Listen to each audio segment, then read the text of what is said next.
Boa noite, irmãos. Uma feliz e abençoada quarta-feira na presença do nosso Deus. Vamos iniciar nosso estudo de hoje à noite, com alegria no nosso coração, por estarmos todos bem, com saúde aqui na casa do Senhor. É para nós um motivo de grande alegria, e satisfação termos sido abençoados por Deus para estarmos aqui juntos. Mas, antes de começarmos, Alice quer dar uma mensagem para os irmãos, não é? Pregar para o papai? Fala, o que é que você quer dizer para os irmãos? Olá, boa noite, irmão. Temos que nos preparar para a volta de Jesus. Estudarmos as 3 mensagens angélicas. Boa noite. Isso. Amém. Jesus está voltando, né? Vai para o seu lugar lá. Isso. Senta ali. Pronto. A Alice deu a mensagem dela, importante, não é? Jesus está voltando e devemos dar ouvidos àquela que é a principal mensagem que a Igreja Adventista deve pregar ao mundo, que são as 3 mensagens angélicas. Mas nessa noite, por limitações de tempo, vamos considerar apenas a primeira, a mensagem do primeiro anjo. Vamos fazer uma breve reflexão sobre alguns aspectos que achei interessante dessa mensagem e gostaria de compartilhar com os irmãos. A mensagem do primeiro anjo é um chamado divino à verdadeira adoração, o último apelo vindo da parte de Deus para tentar convencer os que habitam sobre a terra, cada um de nós, a adorarmos a Ele, não é? Da maneira correta, da maneira como Ele especificou na sua palavra. Uma missão especial dada por Deus a nós. Diz Ellen White, a serva do Senhor, em sentido especial, foram os adventistas do 7º dia, ou seja, nós, postos no mundo como atalaias e portadores de luz. A eles, ou seja, a nós, foi confiada a última mensagem de advertência ao mundo prestes a perecer. Confiou-se-lhes uma obra da mais solene importância, a proclamação da primeira, segunda e terceira mensagens angélicas. Nenhuma obra de tão grande importância. Não devem eles, ou seja, nós, permitir que nenhuma outra coisa lhes absorva a atenção. Essa citação está em Eventos Finais, na página 45. Dada a importância do tema, seria bom que nós fizéssemos o quê? Decorássemos essa mensagem, não é? Pelo menos o texto. Onde é que se encontra a mensagem do primeiro anjo, povo de Deus? Apocalipse 14, versos 6 e 7. Gostaria de convidar os irmãos a abrirem suas Bíblias, porque esse será o tema central da nossa reflexão de hoje.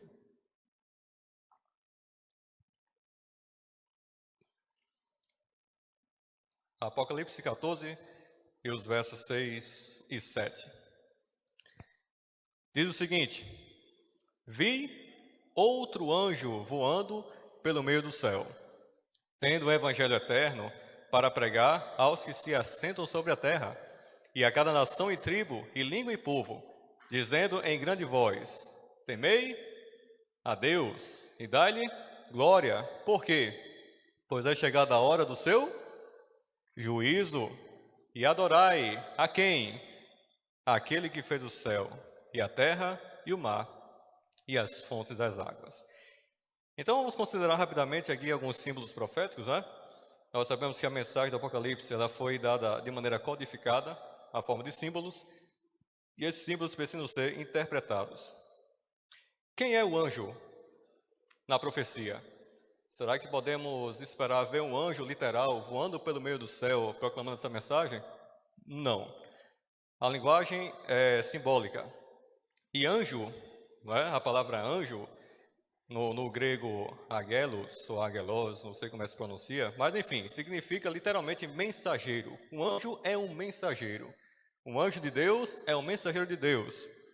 Pode ser tanto ser sobrenatural, como cada um de nós, seres humanos. e até mesmo Jesus, né? Jesus já se revelou várias vezes no Antigo Testamento como um anjo, como o anjo do Senhor, né? Nesse contexto, o anjo representa os servos de Deus, ocupados na tarefa de proclamar o Evangelho eterno, especialmente os assuntos mencionados neste versículo, num tempo quando a hora do juízo chegou. Então, a mensagem deve ser dada com um tema específico, num momento específico.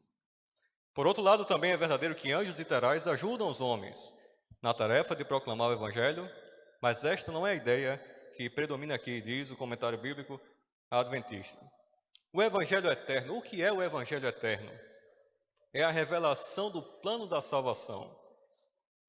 Foi sendo revelado gradativamente ao longo da história, desde a queda de Adão no Éden, e o será por toda a eternidade. Mas como assim, irmão? Evangelho no céu? Sim. O Evangelho será o tema de estudo especial dos salvos. É tema de estudo especial dos anjos, de mundos não caídos. Ou seja, por toda a eternidade estudaremos o mistério da salvação. Particularmente, a encarnação de Jesus Cristo, não é?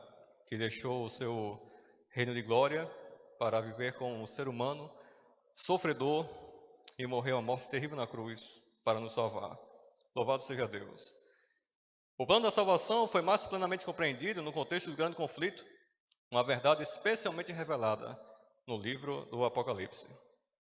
Percebam que a proclamação do Evangelho eterno a todo mundo foi prevista por Jesus em Mateus 24, verso 14, quando ele disse: "E será pregado este Evangelho do reino a todas as nações, e então virá o fim."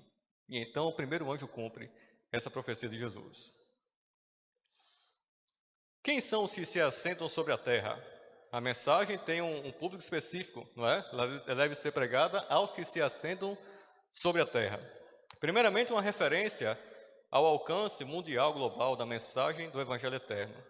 A mensagem deve ser pregada a todos, não a determinados nichos sociais ou classes sociais, né? Todos devem ouvir a mensagem.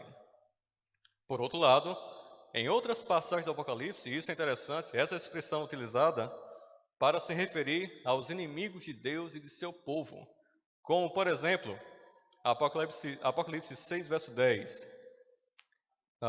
faz referência àquela visão, não é, das almas dos mártires sob o trono de Deus, clamando por justiça. E eles dizem: "Até quando, ó soberano Senhor, santo e verdadeiro, não julgas nem vingas o nosso sangue dos que habitam sobre a terra, ou os que se assentam sobre a terra?"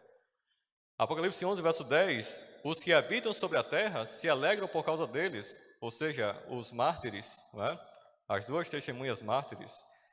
E eles realizarão festas e enviarão presentes uns aos outros, porquanto esses dois profetas atormentaram os que moram sobre a terra. Ou seja, uma expressão algumas vezes destinada para descrever aqueles que são inimigos de Deus e de seu povo. A estas pessoas, o Evangelho eterno também deve ser pregado. Não devem ser excluídos, porque a graça de Deus alcança a todos. Se a expressão "os que habitam sobre a terra" refere-se aos inimigos de Deus e de seu povo, como a Bíblia se refere aos filhos de Deus aqui na terra? Interessante que é justamente o contrário. Enquanto os inimigos de Deus e seu povo são taxados daqueles que, como os que habitam sobre a terra, como é que Deus se refere a nós? Levítico 25, verso 23. "Também a terra não se venderá em perpetuidade, porque a terra é minha, pois vós sois para mim estrangeiros e peregrinos." Nós não somos daqueles que depositam suas esperanças, as suas vidas, neste mundo degradado pelo pecado. Nós somos classificados por Deus como peregrinos e forasteiros em terra estranha. Ou seja, a nossa morada não é aqui.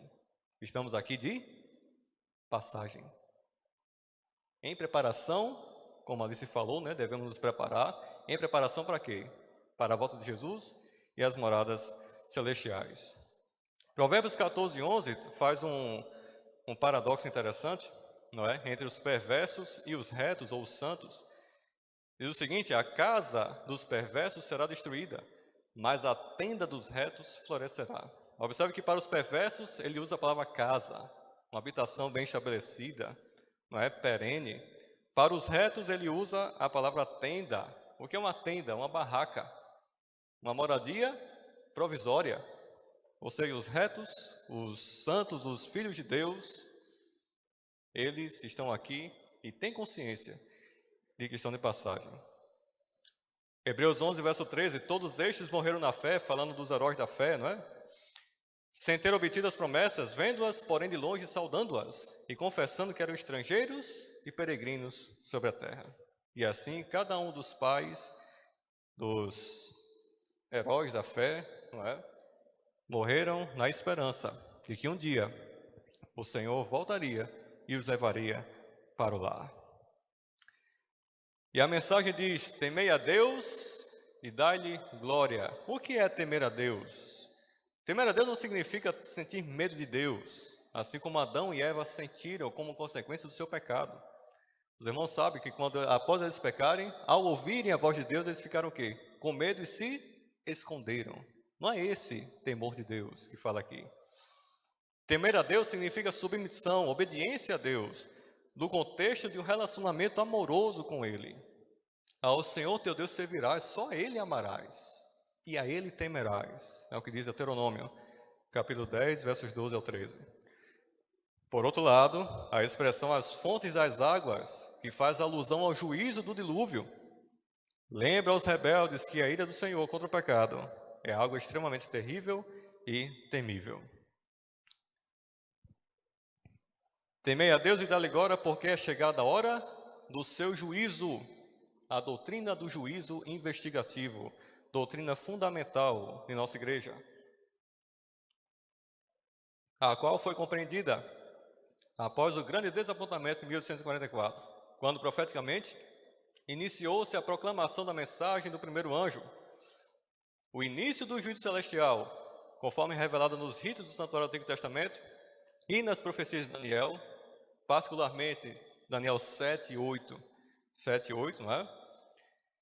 Deve ser anunciado a todos os seres humanos, para que todos saibam o que Deus requer de nós para sermos absolvidos diante do tribunal divino. O Evangelho deve ser pregado no contexto do juízo, não é? Por que nós devemos nos arrepender dos nossos pecados e aceitar Jesus como nosso Salvador? Porque é a única forma de nós sermos absolvidos, justificados diante de Deus em seu tribunal celestial. A alusão ao dilúvio, através da expressão as fontes das águas, expressa a grande seriedade e urgência do tema. Vocês vejam que no final da mensagem do primeiro anjo, é dado o convite, é feito o convite, não é? Adorai aquele que fez os céus, a terra e o mar, e as fontes das águas. Essa expressão, ela casa quase perfeitamente com a mesma expressão usada no mandamento do sábado. Por que devemos guardar o sábado? Porque em 6 dias fez o Senhor Deus os céus, a terra e o mar, e tudo que neles há. Essa é a diferença. No sábado fala tudo que neles há, mas a mensagem do primeiro anjo fala as fontes das águas. Estudiosos afirmam que as fontes das águas é uma referência ao dilúvio, para deixar clara a importância, a seriedade e urgência do tema. De que maneira? Aqueles que não deram ouvidos às mensagens de advertência de Deus se deram mal no passado e vão se dar mal hoje também, caso não deem ouvidos às mensagens angélicas, não é? Graças a Deus porque ainda temos esperança. Atos 17, 30 ou 31. Preste atenção. Ora, Deus não levou em conta os tempos da ignorância. Agora, porém, notifica aos homens que todos, em toda parte, se arrependam, porque estabeleceu um dia em que há de julgar o mundo com justiça, escreveu Paulo, não é?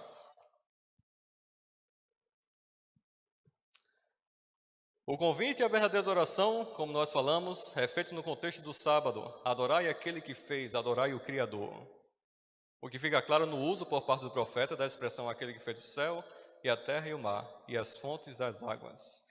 A referência ao sábado nos remete automaticamente ao relato da criação, registrado nos 2 primeiros capítulos do livro do Gênesis. O que Deus gostaria de nos falar no contexto do tempo do fim, fazendo esta referência às origens. Por que o Senhor chama a atenção para ele como o Criador? Não apenas como o Salvador, não é? Mas nesse contexto ele chama a atenção para ele como o Criador, nos remetendo às origens. E essa pergunta me fez lembrar de um texto inspirado, não é? Da serva do Senhor, que está em Profetas e Reis, na página 349, e diz o seguinte: no tempo do fim, toda instituição divina deve ser restaurada. Que interessante, não é? Quais foram as instituições estabelecidas por Deus lá no Éden? Inclusive no contexto pré-lapsariano, não é? Antes da queda de Adão e Eva. O que Deus instituiu no Éden, irmãos? A primeira coisa que vem à mente qual é? O sábado, não é isso? O sábado foi dado antes do pecado, ou seja, uma lei que rege o universo, mesmo sem a presença do pecado. E havendo Deus terminado no dia 7º a sua obra que fizera, descansou nesse dia de toda a sua obra que tinha feito, e abençoou Deus o dia 7º, e o santificou, porque nele descansou de toda a obra que como Criador fizera. Gênesis capítulo 2, versos 12 ao 3. E é nosso dever como pregadores das mensagens angélicas, em particular da mensagem do primeiro anjo, restaurar essa instituição divina. Inclusive é o tema da lição, não é? Desse trimestre, na lição desta semana, inclusive, falar sobre a importância do sábado para que as pessoas aprendam a descansar. Muita gente tem ficado doente, tem ficado estressada, doente física, mental e espiritualmente, porque não toma o tempo para quê? Para descansar. Então Deus oferece um descanso. Um templo no tempo, não é? Que pode ser observado por todos. Outra instituição estabelecida por Deus no Éden: o casamento. Não foi isso? É interessante que o profeta, não é, Moisés, faz questão de registrar o sentimento que o homem teve ao perceber que estava só, que não tinha ninguém assim como ele, alguém parecido com ele, assim como tinha os animais, não é? O cachorro tinha a cadela, o leão tinha a leoa, não é isso? Os passarinhos em casais voando, mas o homem percebeu que estava só. E o Senhor disse o quê? Não é bom que o homem esteja só. Far-lhe-ei uma auxiliadora que lhe seja idônea, ou seja, que lhe seja igual, que seja capaz de conviver com ele. Então o Senhor Deus fez cair pesado sono sobre o homem, e este adormeceu. Tomou uma de suas costelas e fechou o lugar com carne. E a costela que o Senhor Deus tomara ao homem, transformou-a numa mulher e lhe a trouxe. O primeiro clone da história da humanidade, não é? Eva foi um clone perfeito de Adão. E disse o homem: esta afinal é osso dos meus ossos e carne da minha carne. A declaração de amor mais profunda que existe. Chamar-se-á varoa, porquanto do varão foi tomado. Olha que bênção, olha que profundidade, que intimidade, não é? Carne da minha carne e sangue do meu sangue. Por isso, por esta razão, por causa dessa instituição estabelecida no Éden, deixa o homem, pai e mãe, e se une a sua mulher, tornando-se os dois uma só carne. Meus irmãos, desgraçadamente, essa instituição tem sido alvo especial dos ataques do inimigo. Sim ou não? Ninguém aqui precisa ser especialista em psicologia da família para saber disso, não é? Os casamentos têm sido dilacerados. A união sagrada do matrimônio tem sido tratada como uma coisa leviana, como algo passageiro, um negócio. Se der certo, deu. Se não der, acaba. E cada um vai para o seu canto. Sem falar várias outras perversidades, não é, que têm surgido no âmbito do casamento. Jesus chamou a atenção para os abençoados dias do Éden, quando Deus declarou tudo muito bom. Gênesis 1, verso 31. Então tiveram origem o casamento e o sábado, instituições gêmeas. Olha que interessante, irmãos. Instituições gêmeas. para a glória de Deus, no benefício da humanidade. Então, ao unir o Criador às mãos do Santo Par em matrimônio, dizendo, um homem deixará o seu pai e a sua mãe e apegar-se-á à sua mulher, e serão ambos uma só carne, enunciou a lei do matrimônio para todos os filhos de Adão, até ao tempo do fim.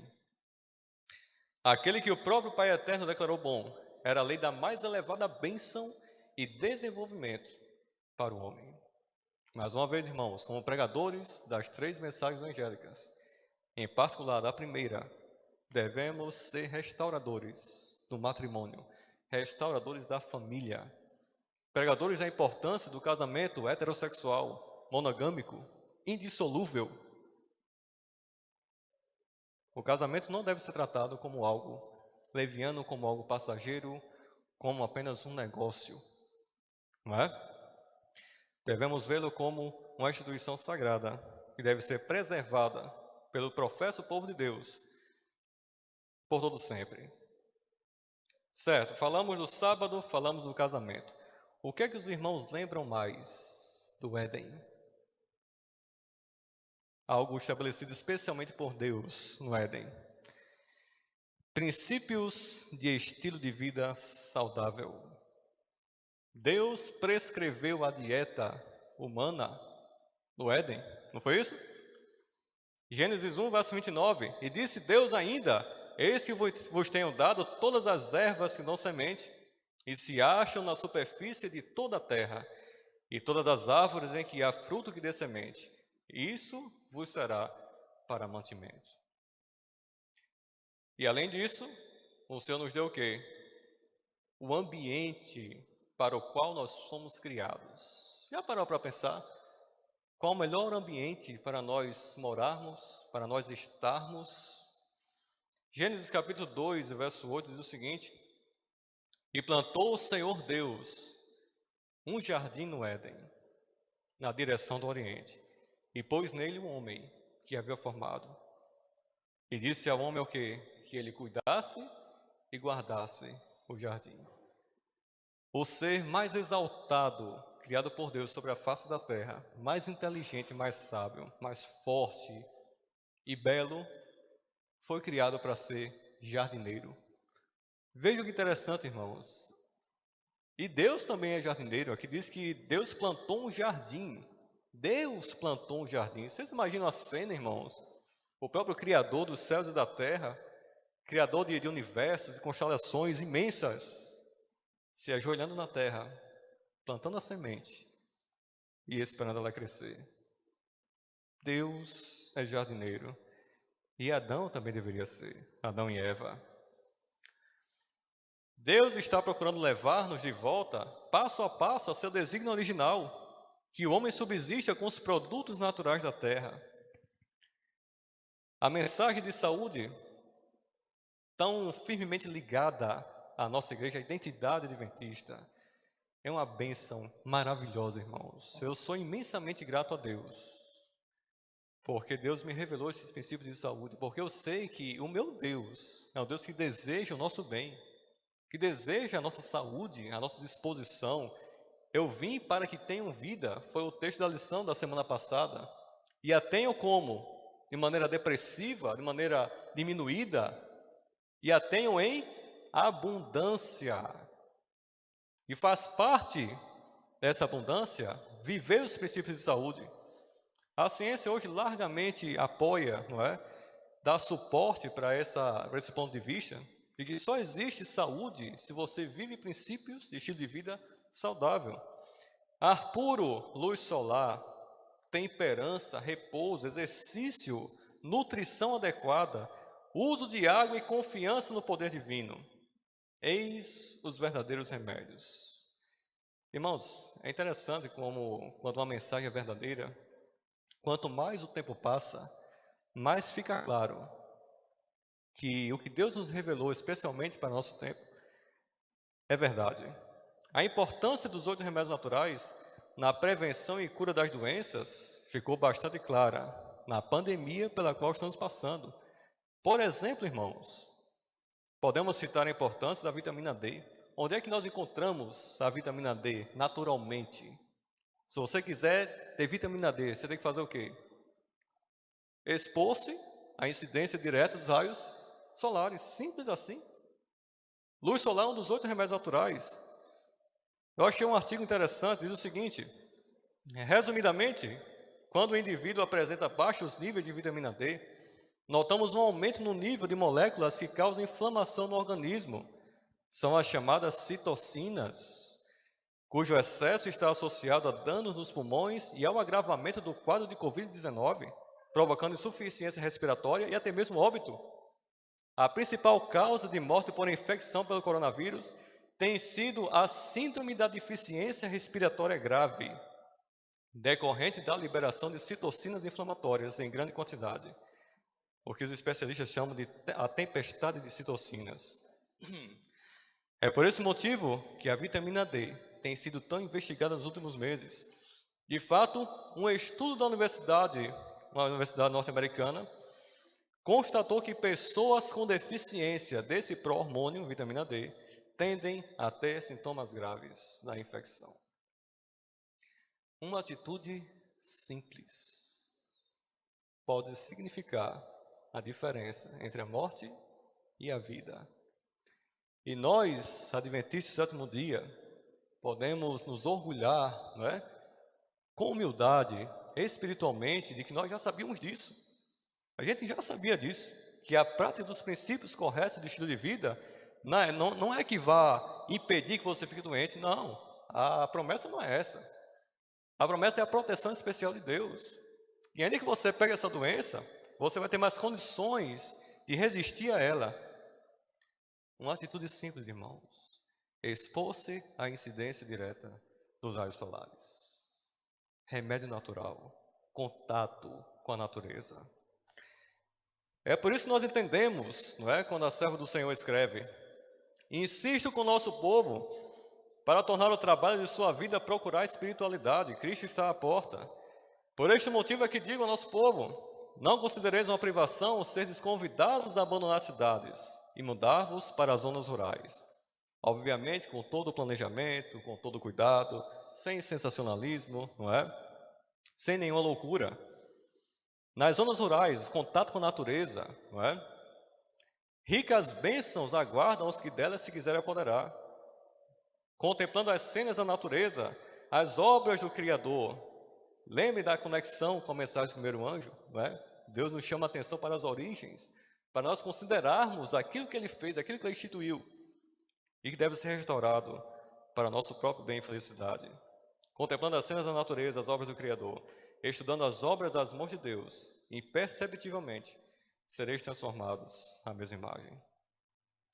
Nós passamos por uma situação muito difícil, ano passado, de lockdown total, Pessoas sendo proibidas de irem às ruas, de se aglomerarem, com razão, não é isso? Para impedir o aumento da pandemia.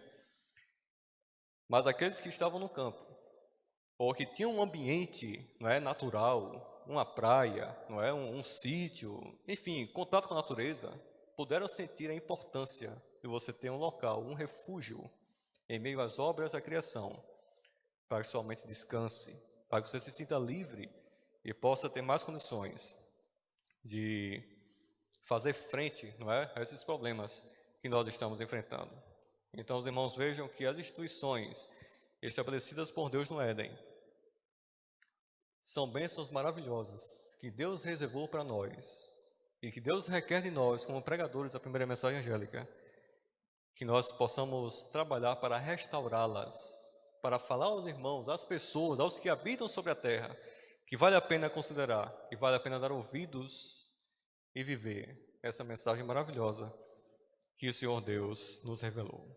Que o Senhor nos abençoe e nos conceda uma noite abençoada na sua presença e que todos nós possamos estar prontos para o nosso próximo culto ao sábado, Para a honra e glória do nosso Deus. Em nome de Jesus. Amém. Vamos orar, Fechar nossos olhos e vamos falar com Deus.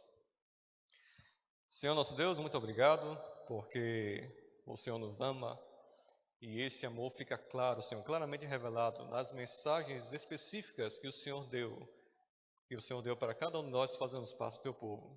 Quão maravilhoso é saber, Senhor, que nós temos o sábado, um tempo de descanso, onde nós esquecemos a correria, a loucura do dia a dia, para nos entregarmos ao Senhor. Muito obrigado pela instituição do casamento, Senhor. Casamento que, quando bem ordenado, bem organizado, é uma bênção maravilhosa. Muito obrigado, Senhor, pelos princípios de estilo de vida saudável que o Senhor nos revelou na Tua palavra. Que bênção maravilhosa, Senhor, poder desfrutar de saúde, poder desfrutar de disposição de vida em abundância para servir, Senhor. Para entoarmos louvores ao Teu nome, para pregarmos o Evangelho, para servir as pessoas. Quão maravilhoso é, Senhor, termos a natureza. Maravilhoso o Senhor criou os animais, as plantas, os pássaros cantando, louvando o Senhor. O céu estrelado, o sol. Muito obrigado, Senhor, pela bênção dos 8 remédios naturais ao alcance de todos nós. Muito obrigado, Senhor, porque o Senhor nos ama, deseja o nosso bem.